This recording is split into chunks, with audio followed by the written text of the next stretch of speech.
Uma pesquisa da Apex Futura dá o Flávio Bolsonaro pela primeira vez ganhando do Lula no segundo turno nas eleições de 2026, tá? Isso é muito relevante, eu vou explicar para vocês, principalmente pela trajetória de aumento, tá? O Flávio Bolsonaro, na última pesquisa deles, estava atrás do Lula e agora está à frente do Lula, tá aqui, ó, Flávio Bolsonaro 48,1%, Lula 41,9%, ganhando com uma folga considerável, 6 pontos percentuais aqui. Isso chama muita atenção, cara. Aqui está a pesquisa toda, a gente vai ver aqui a pesquisa toda, mas o ponto central é esse, tá? É preciso lembrar que a metodologia da Futura é por ligação telefônica. E esse tipo de coisa tende a favorecer o pessoal mais engajado na eleição, tá? Por quê? Porque a pessoa que não está engajada na eleição, que não preocupa com a eleição, meio que não quer perder tempo respondendo pergunta no telefone, não atende o telefone, ou fecha ou desliga a ligação, e aí você acaba tendo mais votos de pessoas mais engajadas. E vocês sabem, a direita é mais engajada que a esquerda. Por isso que pesquisas como a Futura, Apex e algumas outras similares acabam tendo um resultado que parece favorecer mais a direita do que a Quaest, coisa e tal. A Quaest também é porque faz aquele negócio de dar uma ajudazinha pro Lula também lá na metodologia, né? A gente sabe como é que funciona isso.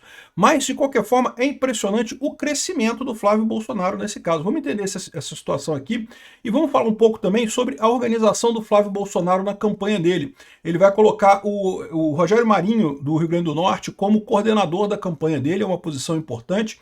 O Rogério Marinho estava cotado para ser governador do Rio Grande do Norte, ia ganhar com muita folga lá no Rio Grande do Norte. No entanto, ele vai ser o coordenador do Flávio Bolsonaro. Uma coisa curiosa, porque parece que ninguém quer assumir o Rio Grande do Norte, né? A Fátima Bezerra pediu renúncia lá e o vice não quer assumir também, e o presidente da Câmara não quer assumir também. Rapaz, o que está acontecendo? Qual o tamanho do buraco que o PT está deixando no Rio Grande do Norte, né? Eu sou Peter Turguniev, esse é o canal Ancapso e essas notícias foram sugeridas por O Vasco Perde para Janja, sugerido pela Esquerda Desesperada e várias outras pessoas. Obrigado aí ao pessoal que sugeriu notícias lá no nosso site, no visãolibertaria.com, e obrigado a você que está assistindo o nosso vídeo. Se você gosta do nosso conteúdo, por favor, deixe o seu like, se inscreva aqui no canal, né? Então tá aqui, ó. Flávio Bolsonaro vence no segundo turno contra Lula, diz pesquisa. Primeira pesquisa que a gente vê aqui uma folga do Bolsonaro muito grande, 6,2 pontos percentuais em relação ao atual presidente, tá? Bom, a pesquisa toda tá aqui, mas tem aqui, faz pesquisa de primeiro turno. Não é pesquisa de primeiro turno, de novo, vocês sabem, eu sou cético com relação a isso. Acho uma besteira, no final das contas não quer dizer nada, a gente não sabe quem são os candidatos ainda. Dependendo de quem você coloque como candidato, você vai tirar voto de um, vai tirar voto do outro. Então não tem como saber exatamente como é que vai ser isso daqui, né? Mas no segundo turno, por sua vez, a coisa faz sentido aqui. Ó. Intenções de votos para presidente no segundo turno. Então, tudo leva a crer, se você vê os resultados do primeiro turno, que deve ir mesmo o Lula e o Flávio Bolsonaro para o segundo turno. É tudo que tem a ver aqui, né? E no segundo turno, o Lula perde para o Flávio, que ao contrário da pesquisa Quaest, da pesquisa Atlas Intel e de outros que a gente viu, ele não está nem na margem de erro, está nem empate técnico com o número na frente. Não, aqui o Flávio Bolsonaro ganha com folga do Lula, fora da margem de erro, né? O Tarcísio também ganha fora da margem de erro, mas ganha mais apertado aqui, ó, já está quase na margem de erro. O Ratinho Júnior, o Ronaldo Caiado, eles ainda ganham do Lula, mas dentro da margem de erro. Então é empate técnico, né? Eu faço questão de ressaltar isso, porque quando tem as pesquisas a favor do Lula, fala só que Lula ganha tudo. Lula ganha tudo. Não, quando o Lula está na margem de erro. A última pesquisa que deu lá o Lula e o Flávio Bolsonaro, eles estão empatados, tecnicamente empatados. Numericamente o Lula está à frente, é verdade, mas na margem de erro, os dois estão empatados, né? Então aqui, essa situação aqui com o Ratinho e com o Caiado. Já com os outros, o Lula fica na frente. Então se for o Lula contra o Zema, por exemplo, o Lula contra o Eduardo Leite, com o Zema ainda é empate técnico, mas com o Lula à frente e com o Eduardo Leite, o Lula fica na frente mesmo com a margem de erro e coisa e tal, né? Eles também fizeram uma pesquisa aqui que eu achei estranha, eu não entendi muito bem por que eles fizeram essa pesquisa, mas eles consideraram a possibilidade do Flávio Bolsonaro disputando com o Tarcísio no segundo turno. Eu acho isso daqui altamente improvável, porque né, a esquerda vai votar no Lula, né? Ou seja, não tem outra alternativa. Não. O Lula vai estar no segundo turno, não tem chance de um segundo turno Flávio Bolsonaro e Tarcísio, né? Mas o Flávio Bolsonaro está na frente, também ganha do Ratinho, ganha do Ronaldo Caiado, ganha do Zema e ganha do Eduardo Leite. Mas assim, é uma coisa que eu não entendi muito por que eles fizeram isso, né? Vamos ver a pesquisa inteira aqui, porque eu acho que tem umas coisas interessantes aqui, né? Eles falam O tipo de pesquisa é uma pesquisa com entrevista telefônica assistida por computador. Então, é uma pessoa que liga para você para falar contigo e tirar dúvida e vai seguindo um roteiro que aparece no computador ali para ela, né? Então, essa pesquisa é ruim? Não, não é ruim não, funciona muito bem. Mas qual que é o problema da ligação por telefone? Muita gente fala que é assim, porque nem todo mundo tem telefone, mas isso no Brasil não existe mais isso, todo mundo tem telefone no Brasil. Houve uma época no Brasil que se considerava que entrevista por telefone era elitista, que só pegava elite, porque realmente houve uma época na história do Brasil que só rico tinha telefone aqui, né? Vocês mais jovens não pegaram essa época. Eu peguei essa época. Eu lembro quando eu vendi um carro para comprar uma linha telefônica numa época aí, uma coisa absurda que era aqui no Brasil. Mas enfim, só que não é isso. O problema é que é chato você falar no telefone. E daí, as únicas pessoas que topam responder pesquisa por telefone são as pessoas que estão engajadas politicamente, o pessoal que está interessado com política e quer fazer a sua opinião valer no final das contas. Elas estão dispostas a perder uns minutinhos ali respondendo coisa no telefone para fazer a sua voz ser ouvida, né? Então, só que isso acaba gerando um desvio nos dados, acaba favorecendo mais a direita, porque como todo mundo sabe, a direita é mais engajada que a esquerda. A esquerda é composta por um monte de gente que cai no papo da Globo, mas que na verdade não está preocupado muito com política, não está interessado em nada. Se parasse para pensar, perceberia a roubada que é votar no Lula, né? Enfim. Aí tem aqui a avaliação do Lula, tá ruim pra caramba, né? A avaliação dele, 48 desaprovando, 33 aprovando o Lula. Aqui também aprova e desaprova o presidente também, 53, 43, muito pior do que as outras pesquisas, né? E você vê aqui avaliação de governador. Os governadores, ao contrário, parece que estão bem, tá? Os governadores têm aprovação melhor do que desaprovação, né? E aqui, ó, esse gráfico aqui eu acho que é o mais importante, tá? Porque na última pesquisa da Apex Futura, que foi feita em dezembro de 2025, há 30 dias atrás, o Lula estava na frente aqui, ó, olha só. O Lula estava na frente. Mesmo com todo esse desvio mais para tendência, mais para direita e coisa e tal, o Lula estava na frente na última pesquisa. E você vê aqui o crescimento do Flávio Bolsonaro significativo, que agora está bem na frente do Lula aqui nessa pesquisa, né?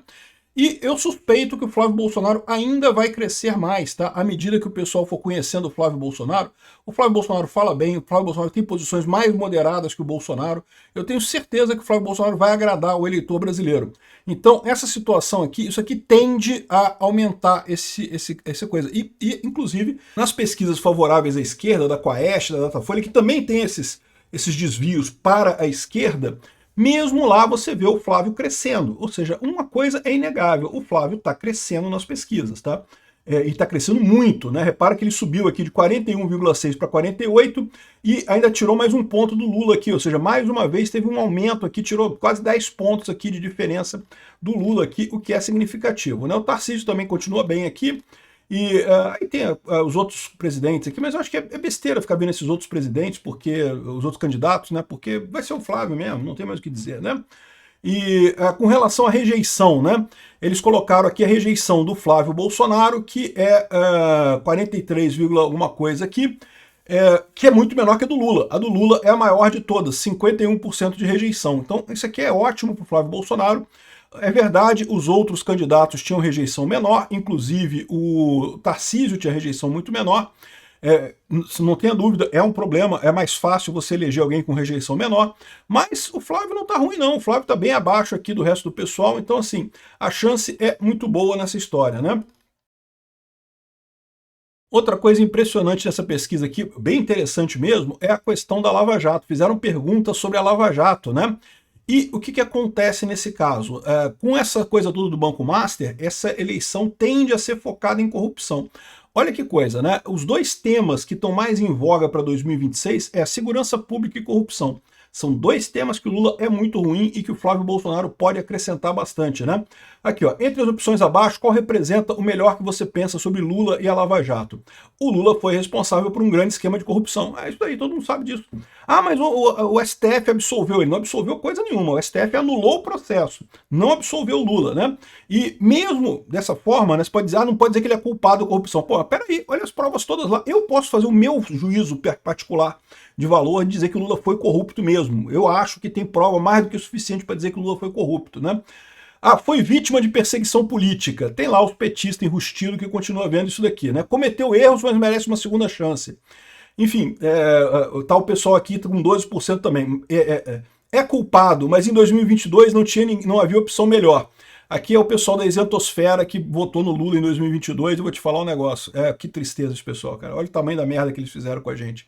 Aqui, ó. Em quem você votou no segundo turno das eleições de 2022? Bolsonaro ganhou do Lula aqui nessa pesquisa. É o que eu falo para vocês. É o desvio que tem nessa pesquisa, é esse. Como eles só pegam as pessoas que são engajadas politicamente, o pessoal que topa ficar ali no telefone falando com a pessoa para responder a pergunta, eles acabam pegando mais gente da direita do que da esquerda. Aqui, né? Na pesquisa deles, o Bolsonaro ganhou, né? Mas você pode perguntar, fazer a seguinte questão, olha só, o desvio total aqui, ó, foi de 5 pontos, tá vendo? 47,6, 42,6, né? 5 pontos, coisa e tal, ou seja, é exatamente menos do que deu aqui favorável ao Flávio Bolsonaro nesse caso aqui. Então, mesmo considerando esse eventual desvio dessa pesquisa aqui no caso do Flávio Bolsonaro, ele estaria, no mínimo, empatado com o Lula, provavelmente à frente do Lula nessa história. Olha só, tem essa notícia positiva também, né? Bom, o Flávio Bolsonaro ele está focando no Nordeste e decidiu focar no Nordeste e escalou como o ex-ministro o Rogério Marinho como coordenador de campanha. Isso é uma ótima decisão dele. Eu só fico com pena porque o Rogério Marinho tinha a possibilidade de ser governador do Rio Grande do Norte. E sendo candidato a governador no Rio Grande do Norte para apoiar o Flávio Bolsonaro, ele daria uma grande quantidade de votos lá. O Rio Grande do Norte é um estado significativo lá do Nordeste, é importante, coisa e tal. Mas aparentemente eles decidiram essa opção, e eu acho que é uma coisa importante também. Eu tenho certeza que o Rogério Marinho vai ficar para o governo do Flávio Bolsonaro, vai apoiar ele nisso, né? E aí me chamou a atenção uma coisa, né? Porque o Rogério Marinho, ele praticamente ganharia o Rio Grande do Norte. Ele está muito bem nas pesquisas lá para ganhar, né? A Fátima Bezerra é a atual governadora do Rio Grande do Norte. Vocês sabem, a Fátima Bezerra, do consórcio Nordeste, daquele negócio de escândalo de corrupção, ela quebrou o Rio Grande do Norte completamente, né? Aí o que acontece? Ela decidiu sair do governo, né? Ela tem que sair até o final, até abril, né? Acho que é 8 de abril a data final, para poder candidatar ao Senado lá no Rio Grande do Norte, né? Só que o vice dela não quer assumir, não. O vice dela não quer também, não. Por quê? Porque o vice está sabendo o tamanho da merda que ela está deixando econômica lá no Rio Grande do Norte e não quer ficar com um pepino na mão nesse final de ano, né? Aí, ou seja, o vice já falou que vai renunciar. Ele vai renunciar também. Então, a Fátima e o vice renunciando deveria assumir o presidente da Câmara, né? Que é o presidente da Assembleia Legislativa do Rio Grande do Norte, né? Só que o cara não quer também, não. Aqui, o tal do Ezequiel, que é o atual presidente da Câmara, da Assembleia Legislativa do Rio Grande do Norte, ele não quer assumir aqui. Ó. O deputado estadual Ezequiel Ferreira tem a obrigação constitucional de assumir o governo do estado interinamente, caso se confirmem as renúncias da governadora e do vice em abril, né? Mas veja, nesse caso, o presidente da Câmara, ele assume, o presidente da Assembleia, ele assume para convocar eleições indiretas, tá? Não é para assumir definitivamente a coisa, não. Ele assume para convocar eleições. De qualquer forma, estou dizendo que ele é obrigado a isso, a não ser que ele renuncie à presidência da Assembleia Legislativa. Então ele pode renunciar à presidência da Assembleia Legislativa se ele não quiser assumir o cargo de governador interino, né? Aqui, Ezequiel teria que renunciar à presidência da Assembleia. Mas que diabo é isso? Como é que esse governo do Rio Grande do Norte está tão ruim que a governadora renunciou, o vice não quer assumir, o cara da presidente da Câmara não quer assumir, e o candidato de oposição, que tinha tudo para ganhar, também não quer saber desse negócio, não. Olha, pessoal do Rio Grande do Norte, vocês estão ferrados, hein? Vou enganar vocês, não, né? Tem alguma coisa muito podre nesse governo aí, porque o pessoal gosta, cara. Mesmo o governo quebrado dá dinheiro pra caralho. Não sei se vocês sabem, tá? Mesmo o governo quebrado. Aqui no Rio de Janeiro, por exemplo, o pessoal fica chorando que o Rio de Janeiro tá quebrado, não tem dinheiro pra nada, e não sei o que lá. Mas todo mundo quer, meu amigo, porque dá dinheiro pra caramba. O pessoal consegue sugar uma grana ferrada desse negócio, né? Mas lá no Rio Grande do Norte eu imagino que seja a mesma coisa. Tá quebrado o governo, mas o pessoal consegue tirar um dinheiro. Para estar tão quebrado a ponto de nem isso o pessoal querer, meu amigo, deve ter alguma coisa muito errada com o Rio Grande do Norte. Eu espero que vocês melhorem. Obrigado por assistir nosso vídeo até o final. Tem alguns links para você nos ajudar aí na tela e também na descrição desse vídeo. Contribua com o nosso projeto.